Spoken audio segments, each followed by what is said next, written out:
Raidījumu atbalsta Nāciju Eiropas grupa, Siltumsūknis, Labo logu aģentūra, RBNB.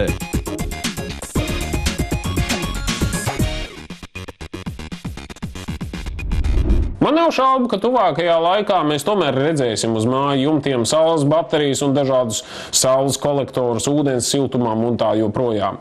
Taču kaut ko no šī alternatīvā enerģijas iegūšanas veida gribētos izmantot jau šodien. Un es jūs varētu iepazīstināt ar vienu ļoti ekoloģisku un modernu siltuma enerģijas iegūs veidu, kas ir zemes siltumsūknis. Iedomājieties, nekādu malkas pagaļu, nekādu skursteņu tīrīšanu. Jūs vienkārši baudat siltumu, ko jums dod zeme. Mēs zinām, Latvijā mājas sildīšanai tiek izmantota malka, elektrība, gāze, šķidrais kurināmais. Tomēr piekritīsiet, nevienu no šiem apkures veidiem par īpaši ekoloģisku nosaukt nevar. Tāpēc mēs, interesējoties par vidē draudzīgu un energoefektīvu būvniecību, meklējam arī tādu pat apkures veidu. Izrādās, ilgi nebija jāmeklē, jo nonācām pie Latvijā samērā jauna, bet Eiropā un Skandināvijā ļoti populāra apkures risinājuma - zemes siltumsūknis.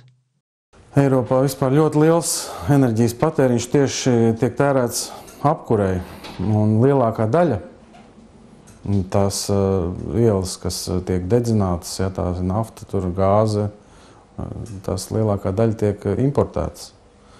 Tātad tiek izšķiest resursi, un šādi, teiksim, vairāk izmantojot siltumsūkņus apkurē, mēs ļoti lielu ekonomisku efektu kopumā arī visā tautsaimniecībā iegūstam.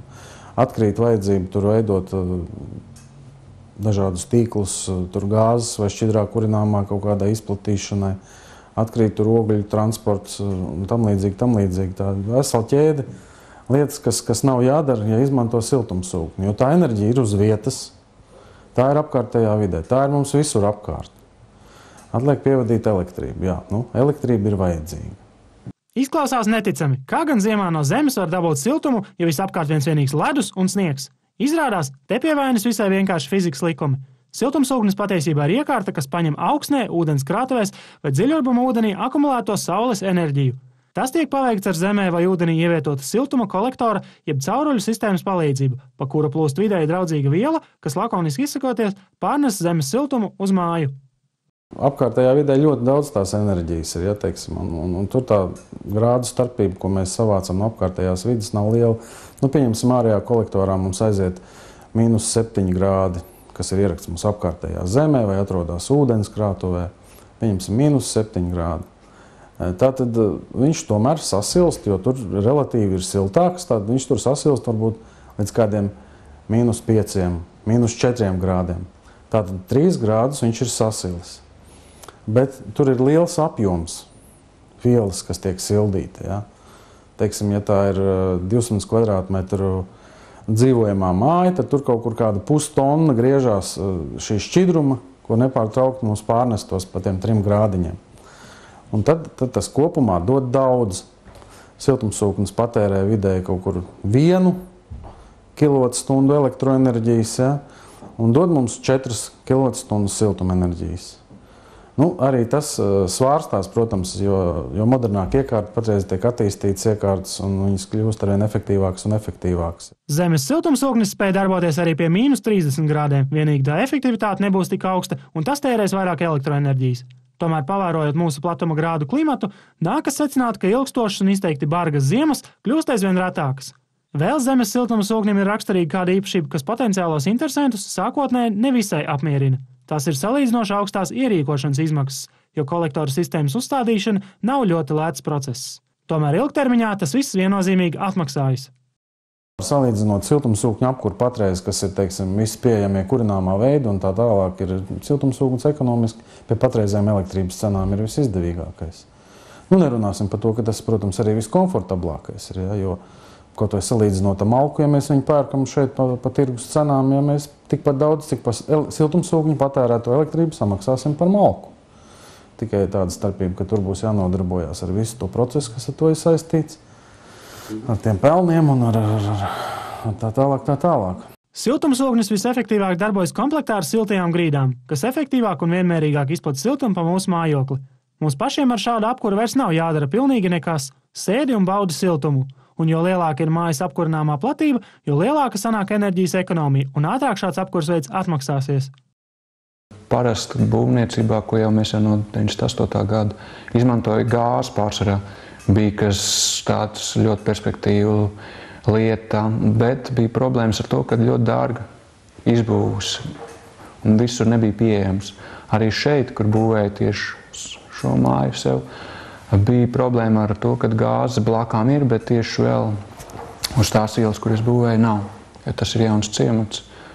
Un meklē alternatīvu un saliekot, sarēķinot visu kopā, sapratu, ka viennozīmīgi izdevīgāk ir zemes siltumsūknis, jo pirmās izbūves izmaksas varētu būt ir diezgan augstas, bet ja ir jābūvē gāzes vads uz ielu un vēl klāt jāizbūvē un viss saskaitot kopā, tad tas ir tuvu līdzīgi tai summai.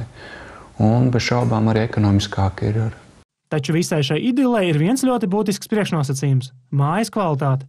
Ja mājai būs slikti logi, cauras sienas, nepietiekams siltinājums, vai izolēti pamati un bēniņi, tad lieciet šādā mājā, cik jaudīgu zemes siltumsūkni vai jebkuru citu veidu apkuras iekārtu gribat, salšana vai nesamērīga apkuras rēķini vienalga garantēti.